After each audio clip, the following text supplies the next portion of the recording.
Pangarap ng marami ang magkameron ng maliit na farm upon their retirement. At ako, ang swerte ko. Kasi ang inay ko, binigyan na ako nito, hindi pa man ako nagre-retired.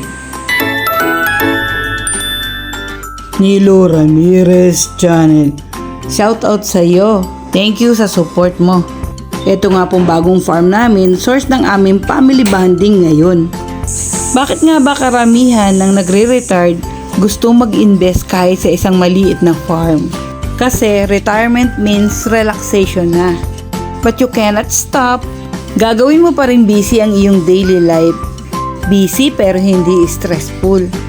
Kaya the best dyan ang isang maliit na bukid na kung saan pwede kang magtanim-tanim at pwede kang maglibang. Paano ka naman maglilibang? O dito na lang sa aking pinapatabasan, 'di ba? Habang tinatabasan, nakikita mong lumilinis at sumasaya ka habang nakikita mo 'yan. At dito, mag-iisip ka pa rin at magdidesisyon pero hindi na mabibigat. Katulad nitong inutos ni mother na putulin na yung mga saging na yan dahil ito daw ay butuhan. Yung sabang saging na pag kinagat mo o iniluto mo, may matatagpuan kang buto sa loob. Tapos sa mga simpleng bagay na ganitong patabas-tabas lang, may mga pangyayaring hindi mo rin inaasahan. O di ipinaputol ko na ang mga hindi kailangan ditong puno, aba isama ba naman itong abukadong maaaring mamunga na? Pagkakamali ng taga-trabaho mo na pwede mo sanang ikagalit. Ang tanong, maitatayo pa ba yan kung magalit naman ako? At hindi dyan natapos kasi yung isang guyabano na nakatayo din dito, habay pinutol din niya ng sadsad naman. Kaya sa mga magre-retire dyan at sa mga tumatanda na rin, kapag nagpapatrabaho, bantayan natin. Or better yet, tayo na mismo yung magtrabaho at gumawa nito. Una, form ito ng exercise para sa atin. Pangalawa, mas alam natin kung anong gagawin. Katulad nito, 'di ba ito'y papayang lalaki. Pag ganito, dapat pinuputol na dahil wala naman itong magiging silbi pa.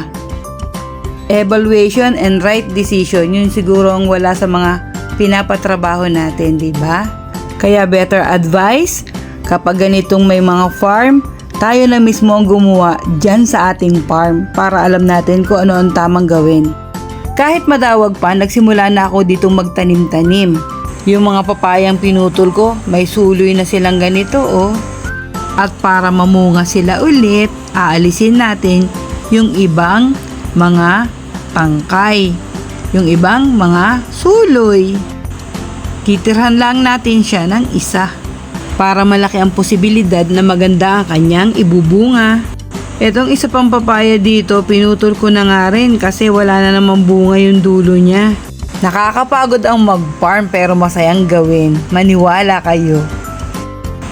Ang mga tuyong damo, kinakalaykay ko na nga ngayon kasi nag-uulan na.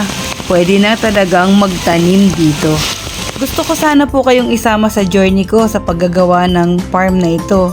Ano po bang suggestion na pwedeng itanim natin dito? Kasi ang una ko pong naitanim na dito na may ilan na ay mga puno na ng papaya. At dito naman po sa lugar na kinakalaykayan ko, bala ko naman po magtanim dito ng mga ilang puno ng sili.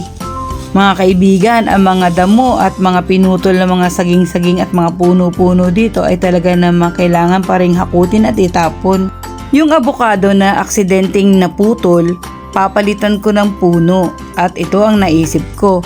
Meron ditong isang puno ng abukado na pwede kong kuhanan ng panibagong puno, imamarkot ko siya. Kung napupunan nyo, abay kami nasa bubong. Sayang kasi kung mawawala ang puno ng abukado dito sa aming farm dahil yun naman talaga ay napakaganda sa ating kalusugan. Yan po, nagsimula na ang ating farm journey. Ako naman po, syempre asang-asa na palagi nyo naman po akong sasamahan dito sa aking journey. At para nag-i-enjoy ako magtanim, nag-i-enjoy naman kayong nanonood. Ako, Mami Bel, palagi kita papanoorin. Aba, thank you. Kung hindi mo na lang ako panoorin at tulungan mo na rin akong magtanim.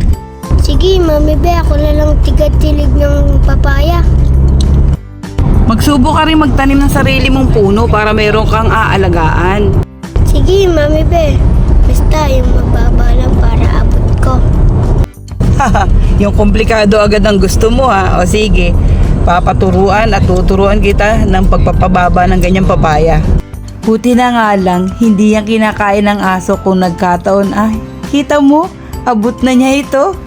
At darating tayo sa panahon na ituturo ko sa inyo paano nagpapababa ng ganitong papaya. Kaya po palagi nyo po akong balikan at lagi nyo po akong samahan. Pwede nga po kayong mag-request ng kahit na anong ipapatanim at bantayan paano ko naman sila aalagaan at papalakihin. God bless you po!